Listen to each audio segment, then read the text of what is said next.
বৈষম্য বিরোধী ছাত্র আন্দোলনের উদ্যোগে ঢাকা বিশ্ববিদ্যালয়ের টিএসসিতে গণত্রাণের কর্মসূচিতে জমা পড়া ৮ কোটি টাকার চেক দুর্যোগ ব্যবস্থাপনা ও ত্রাণ উপদেষ্টা ফারুকী আজম বীর প্রতীকের কাছে জমা দিয়েছেন সমন্বয়করা।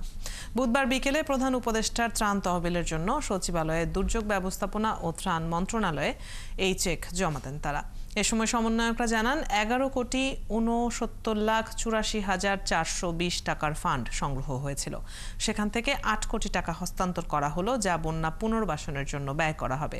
সমন্বয়করা জানান পুনর্বাসনের সময় স্বচ্ছতার বিষয়টি নজরে রাখতে কাজ করবে শিক্ষার্থীরা। বাকি টাকা উত্তরবঙ্গের ত্রাণের কাজে ব্যবহার করা হবে। টিএসসিতে ২২ আগস্ট থেকে ৪ সেপ্টেম্বর পর্যন্ত ১১,৫৯,৮৪,০০০ টাকা সংগ্রহ করা হয়েছে।